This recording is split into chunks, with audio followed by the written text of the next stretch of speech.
por muy difícil que me resultase, he llegado a una conclusión inexorable y profundamente perturbadora. Creo que una élite de personas, junto con las compañías que dirigen, han conseguido controlar no solo nuestra energía, el suministro de alimentos, la educación y la sanidad, sino cada una de las facetas de nuestra vida. Y lo hacen controlando el mundo de las finanzas, pero no crean más valor, sino que en realidad controlan la fuente del dinero.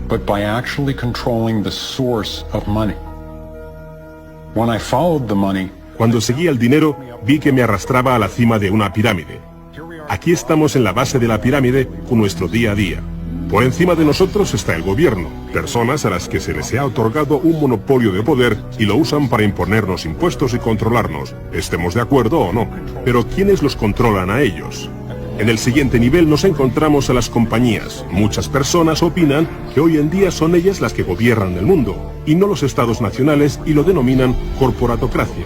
Para conseguir los recursos mundiales y controlar los mercados, esta corporatocracia debe tener acceso a dinero barato. Las grandes corporaciones obtienen sus préstamos a un interés especial de los grandes bancos. Lo que significa que aquellos que controlan los grandes bancos, la élite adinerada, son los que en realidad controlan las corporaciones. Mientras seguía el dinero me di cuenta de que casi todas las ideas que tenía acerca del capital no son ciertas. Es curioso el hecho de que nos planteamos muy pocas preguntas sobre cosas cotidianas, como por ejemplo, cuando vamos a un banco y pedimos un préstamo de, digamos, $50.000 o 50.000 libras. ¿Qué pasa en realidad? Veamos. Muchas personas viven la vida basándose en unas ideas que se alejan mucho de la realidad. Lo que en realidad pasa es que si pides 50.000 libras, escriben que en tu cuenta hay 50.000 libras. Eso es todo lo que hacen. No acuñan monedas ni imprimen billetes. No recurren a ningún metal precioso. Simplemente escriben en una pantalla de ordenador que tu cuenta tiene 50.000 libras. Desde ese momento empiezas a pagar intereses sobre una cantidad de dinero que nunca ha existido, que no existe y que no existirá. Resulta que los bancos prestan unas 9 veces más dinero que la cantidad que en realidad guardan en sus cámaras. Y esto es posible gracias al préstamo conocido como reserva fraccionaria. Funciona de la siguiente manera. A la Reserva Federal, o al Banco Central de cualquier país, se le permite determinar la cantidad de dinero que un banco debe tener en sus reservas. En los Estados Unidos, ahora mismo es más o menos un 10%. Así que si depositas $10.000 en el banco separa el 10%, es decir, $1.000, y luego opera en el mercado con el resto. Por ejemplo, ahora llega otra persona al banco y pide un préstamo de $9.000 para comprarse un coche. En ese momento, el banco presta $9.000 del depósito que tú habías creado. Los $9.000 desaparecen.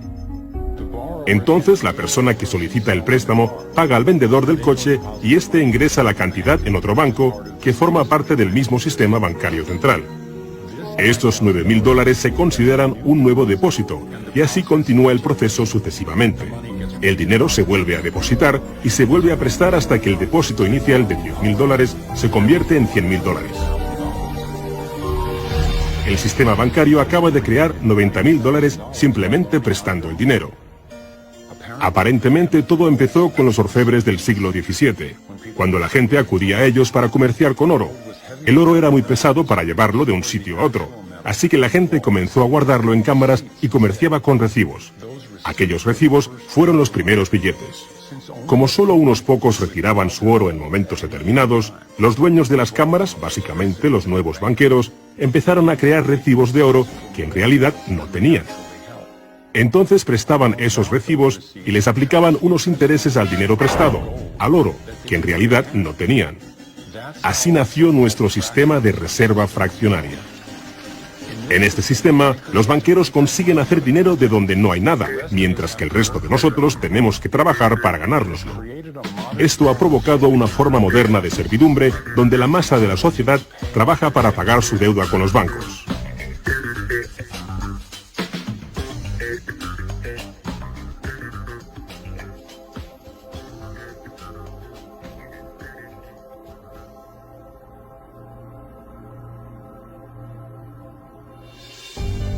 A nivel internacional, los bancos centrales utilizan el Banco Mundial y el Fondo Monetario Internacional para hacer más dinero mientras explotan los recursos de aquellos países a los que les prestan dinero, y con este proceso acaban llevándolos a la bancarrota. El Banco Central de los bancos centrales es el banco creado por los Rothschild, el Banco de Pagos Internacionales. La élite se está posicionando para controlar el acceso a prácticamente todo lo que necesitamos para sobrevivir. Da igual a qué parte del mundo vayas, porque el dinero está controlado por el sistema bancario.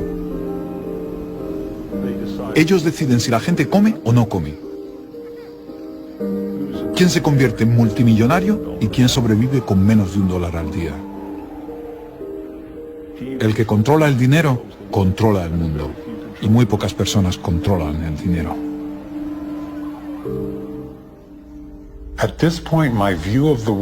Llegados a este punto, mi concepción del mundo dio un vuelco. Empecé a enfrentarme al hecho de que el fracaso y el sufrimiento de muchos es en realidad el éxito y realización de unos pocos, la élite de los banqueros que ha engañado al mundo y a los que se les ha permitido crear dinero. Todos ellos ya son dueños de vastas fortunas. Entonces, ¿cuál es su finalidad? ¿Cuáles son sus objetivos?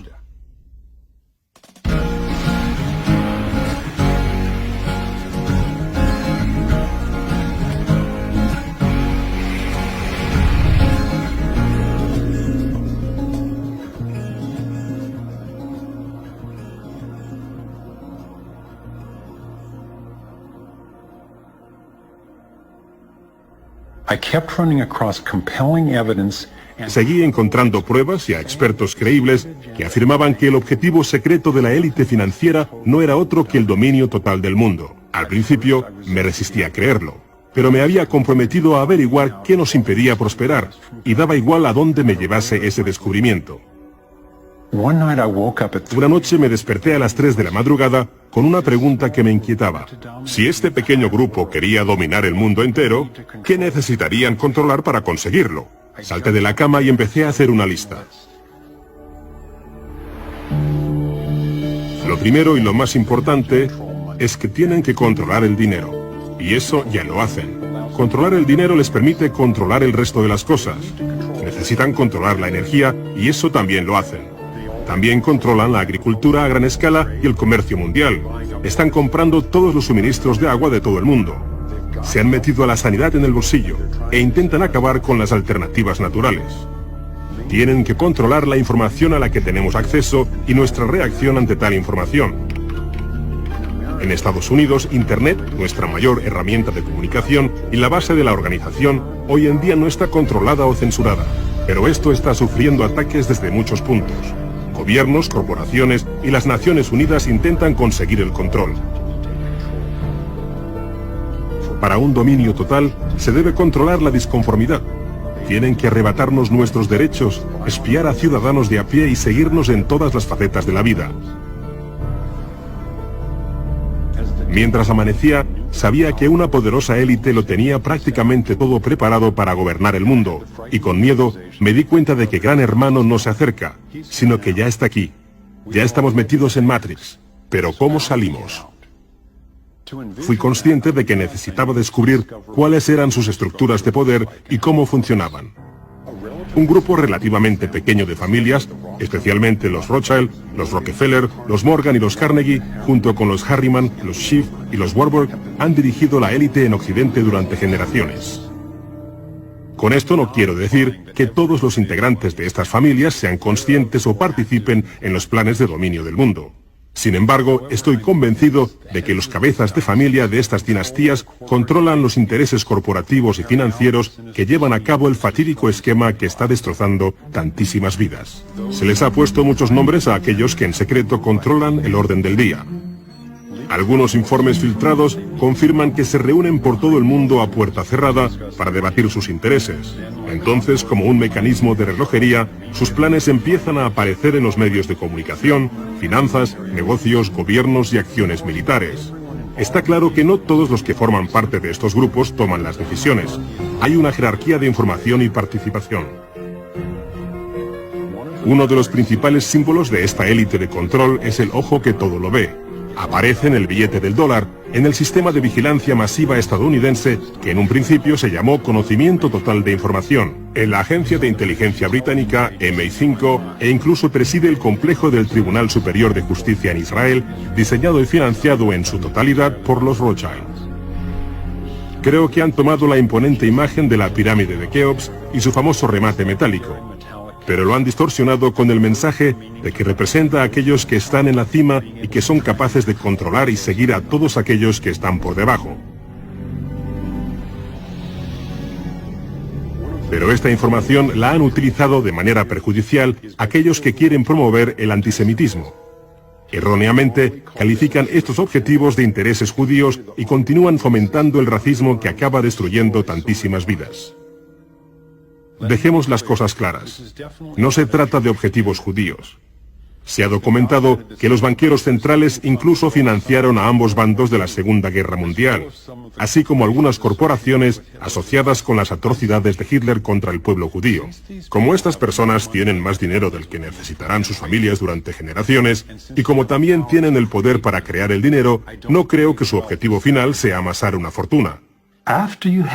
Y si ya tienes todas las cosas materiales que puedes desear en la vida, ¿qué otra cosa puedes desear? Y para muchos la respuesta es poder, el poder mundial. Se convirtieron en una élite intelectual, empezaron a pensar que tenían un plan que era mucho mejor que cualquier otro plan. Pensaban que la libertad resultaba peligrosa. Si le das libertad a la gente, ¿sabes lo que pasa? Pues que probablemente no la usen con sentido común, como nosotros pensamos que deberían usarla. Somos más listos que ellos y por su propio bien debemos gobernarlos. Cuando por fin acepté la idea de una élite que nos gobierna y que planea dominar el mundo, empecé a escuchar a estas mismas personas hablar de manera más atrevida y en público sobre todo esto. Solo que ellos lo llamaban el nuevo orden mundial. Cuando tengamos éxito, y lo tendremos, tendremos una oportunidad real de conseguir este nuevo orden mundial. Se trata de un nuevo orden mundial con retos completamente diferentes. Se puede crear un nuevo orden mundial. Es una gran oportunidad.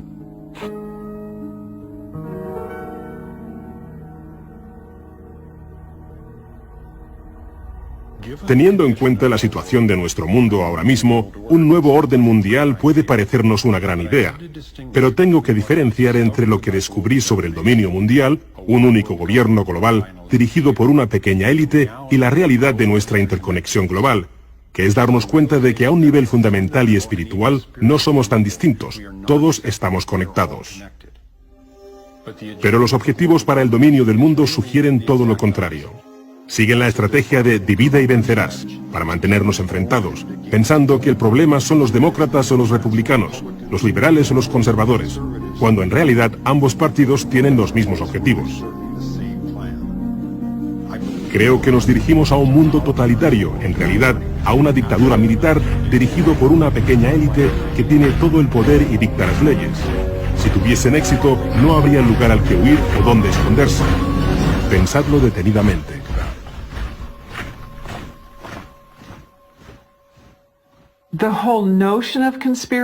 El concepto de conspiración se ha ridiculizado tanto que socialmente supone un reto simplemente tenerlo en cuenta. Y siempre hay una historia que parece lo suficientemente razonable para explicar cada incidente. Personalmente, intentaba justificar el hecho de que siempre fueran los mismos los que acababan con más dinero y más control, pensando que debían estar aprovechándose de la situación, pero no creía que fuesen ellos los que la provocaban. Pero después de casi una década recopilando los temas y las pruebas, estoy convencida de que no pasa por casualidad y de que unas pocas familias que forman parte de la élite financiera y sus asociados políticos y empresariales sí que tienen el objetivo de dominarnos y de controlarnos. Una vez que pude ver la realidad y el alcance de ese objetivo, tuve que plantearme: ¿hasta dónde quiero saber? ¿Quiero centrarme en lo peor y saber hasta dónde es capaz de llegar el ser humano? Decidí que valía la pena conocer quiénes eran estas personas y cómo funcionan sus organizaciones, porque superando la rabia y la tristeza, encuentras la claridad y la fuerza, el poder que tenemos para centrar nuestros esfuerzos de forma efectiva, ahora que sabemos qué está pasando realmente.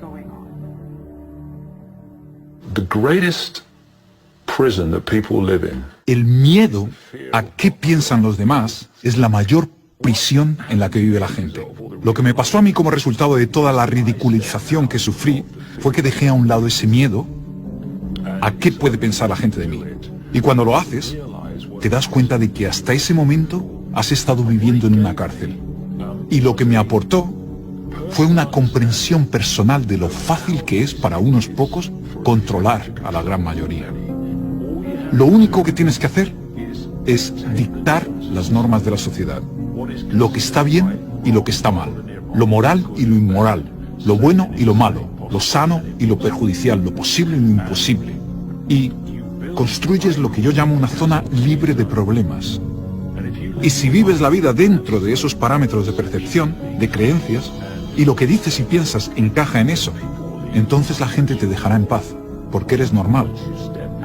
Pero cuando te sales de ahí y empiezas a manifestar tus propias opiniones, lo que han creado los iluminados de Baviera es una población de guardias de la prisión que saltarán sobre aquellos que intenten salirse de la norma. Resulta interesante cuando alcanzas los límites de esa zona libre de problemas con tus opiniones y pensamientos. No estás pensando, si lo hago, ¿qué pensará el director del Banco Mundial? ¿Qué dirá? No, lo que pensamos es, ¿qué pensará mi madre? O los tíos del bar o mis compañeros de trabajo, ¿qué dirán? Y lo que han conseguido los iluminados de Baviera, al crear estas normas, es un ejército enorme de personas que se imponen dichas normas las unas a las otras.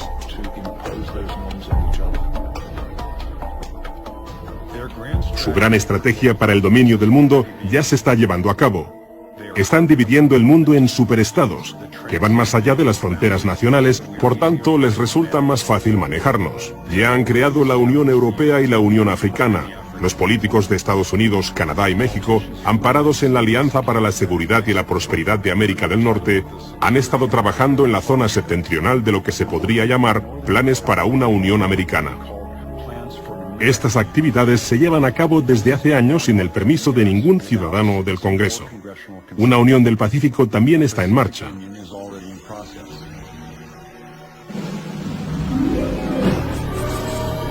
Este es el organigrama de la tiranía mundial, la estructura para conseguir un control total. Dos de los hombres más poderosos de Europa hablarán ahora de por qué el planeta debe estar regido por un solo gobierno. Es extremadamente importante que nosotros, en esta nueva propiedad de gobierno mundial, tengamos, especialmente a ambos lados del Atlántico, la implementación de las mismas normas del mismo modo.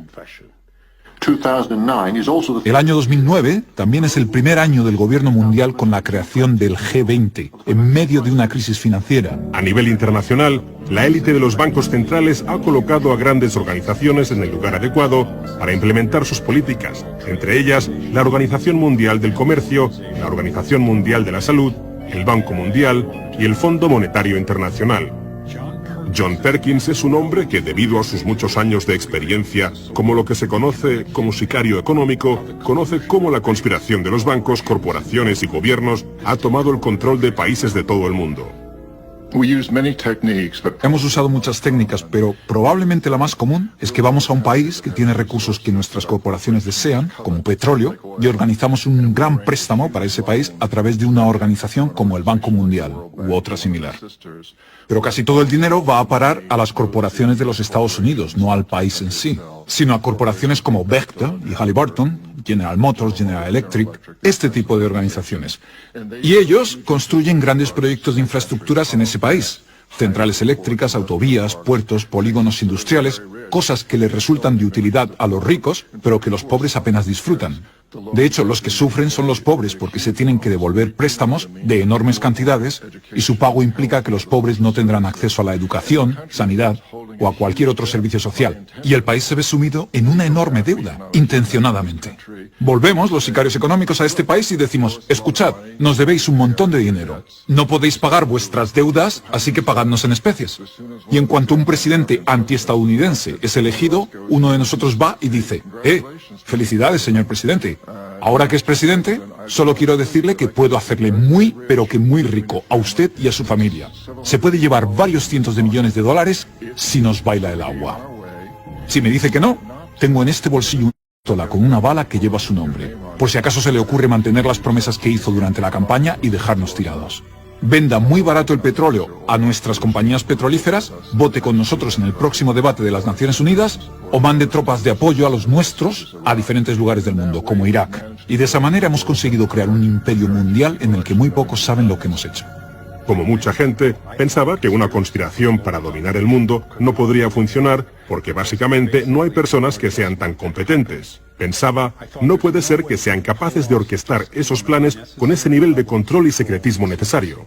Una de las falsas creencias es que todo esto pasa porque el gobierno es incompetente. Y es un gravísimo error y la gente no lo sabe. Y por supuesto es una gran tapadera, ya que el sistema sí que sabe hacia dónde va todo esto. Y va donde quiere ir y lo está consiguiendo. Y me seguía preguntando, ¿cómo puede mantenerse en secreto algo tan gordo y corrupto? Es una estructura simple. Y si no fuese por eso, no funcionaría. Y se puede relacionar con una pirámide compartimentada. Si nos fijamos en cualquier organización de hoy en día, da igual que sea una organización internacional, una universidad, un gobierno o una sociedad secreta, todas están organizadas en forma piramidal. Y como dice la CIA y otras agencias de inteligencia, se basan en un sistema de necesidad de información. Solo dejan saber a la gente aquello que necesita saber para que contribuya a la organización. Y nada más. Tomemos como ejemplo un banco individual. Aunque en realidad eso no existe, pero bueno. En la base de la pirámide tendríamos a las personas que vemos cuando vamos a ingresar la nómina. Bueno, ellos desconocen lo que sabe el director del banco y sus intereses. Solo saben lo que necesitan saber para hacer su trabajo. Este director del banco, que se encuentra en su oficina, no sabe lo que está pasando en el siguiente nivel. Y estos, a su vez, no saben lo que pasa en el siguiente. Y al final, solo quedan unos pocos, los situados en la cima de la pirámide de la estructura de la banca. Esos son los únicos que saben cuáles son los verdaderos intereses del banco y qué dirección se va a tomar y por qué. Esta compartimentación explica cómo el proyecto Manhattan, que desarrolló la bomba atómica en la Segunda Guerra Mundial, se mantuvo en secreto a pesar de que había 130.000 personas trabajando en él.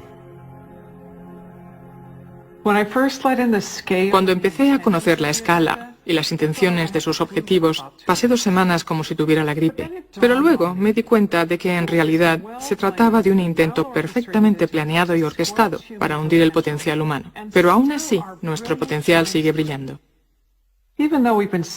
Aunque nos distraen y nos reprimen de manera sistemática, hemos conseguido crear soluciones innovadoras e ingeniosas para muchos de los problemas a los que nos enfrentamos.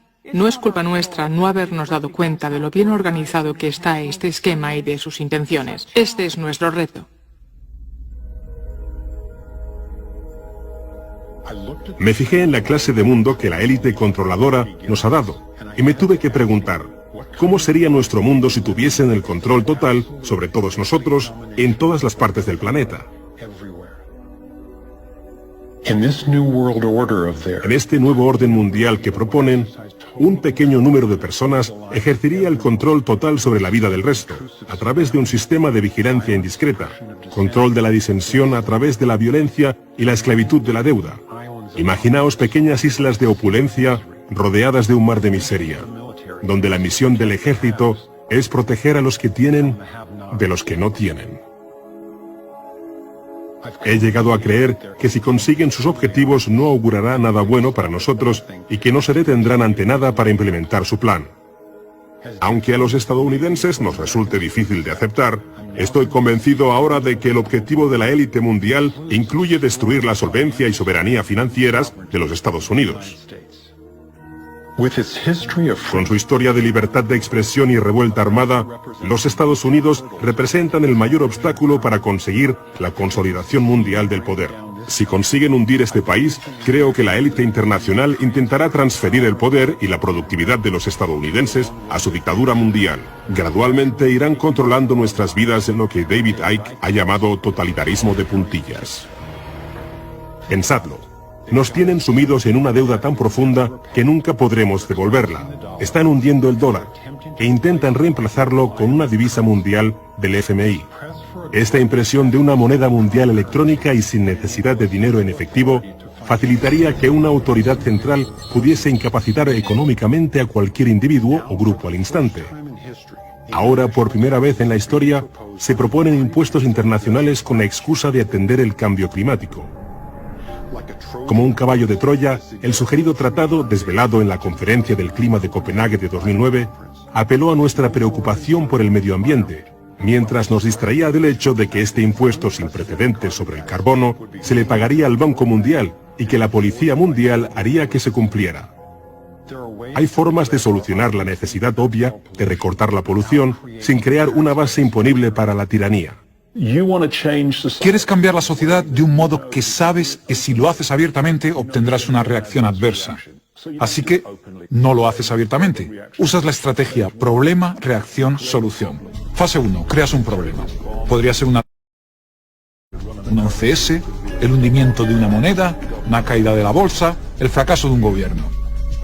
Le cuentas a la gente tu versión de A, quién lo ha hecho, y B, por qué. Y llegados a ese punto, la estrategia problema, reacción, solución se vendría abajo si tuviésemos unos medios de comunicación que de verdad hiciesen periodismo. En vez de eso, los medios de comunicación dominantes son una empresa de relaciones públicas que cuenta la versión oficial de los hechos. Resulta que el presidente George W. Bush tenía razón acerca de las armas de destrucción masiva que escondía Saddam Hussein. Prácticamente la única manera o fuente de información que el público tiene sobre este hecho procede de los medios de comunicación dominantes. Y lo que buscan en la fase 2 de la estrategia problema, reacción, solución es una reacción de ira que da paso a la clave del miedo. Quieren que la gente le exija al gobierno que actúe, que haga algo. Esto no puede seguir así. ¿Qué pensáis hacer? Y esto nos lleva a la fase 3, en la que aquellos que habían creado el problema recogen esa exigencia del público basada en una historia falsa para luego ofrecer las soluciones abiertamente a los problemas que ellos mismos habían creado.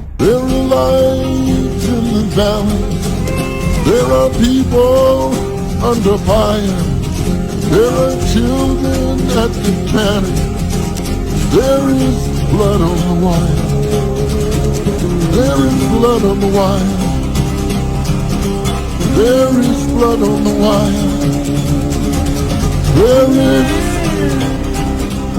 En realidad, se les ha proporcionado casi todo lo que necesitan para instaurar un estado policial. Cada vez nos vigilan más y más. En 2010, solo en los Estados Unidos había 30 millones de cámaras de vigilancia grabándonos. Cuando nos manifestamos, nos relegan a lo que eufemísticamente llaman zonas de libertad de expresión. ¿Zonas? ¿Para la libertad de expresión? Cualquier llamada que hagamos o correo electrónico que enviemos se almacena y archiva, y se puede revisar en cualquier momento. Nuestros carnets de conducir y pasaportes tienen unos chips electrónicos implantados para seguir cualquier movimiento, y ahora los pacientes de los hospitales también les están implantando bajo la piel los mismos chips. De hecho, fue Procter & Gamble quien desarrolló estos chips para hacer un seguimiento de sus productos. Siempre te lo ofrecen como un método de ayuda, pero incluso un director adjunto de la Agencia Central de Inteligencia admitió que es una forma de introducir el chip en todos nosotros para que sea más fácil seguirnos y controlarnos. Ellos quieren dominar, y a través del dominio espacial estadounidense han ideado un plan llamado Dominio Integral. La vigilancia por satélite sofisticada, así como la energía directa y las armas láser que ya se han desarrollado, tienen la capacidad de detectar a las personas disidentes en cualquier lugar de la Tierra.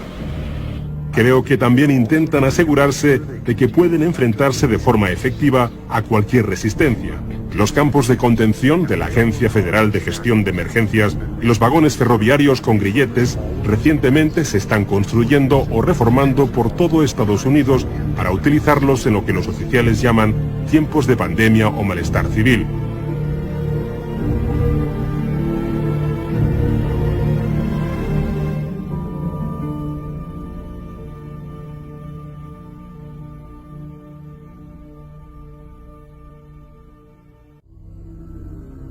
Nos encontramos en una seria encrucijada de la evolución del ser humano. Un camino nos conduce hacia la tiranía y la posible autodestrucción. El otro nos conduce hacia una civilización pacífica y saludable basada en el respeto de los derechos y la libertad de cada persona del planeta.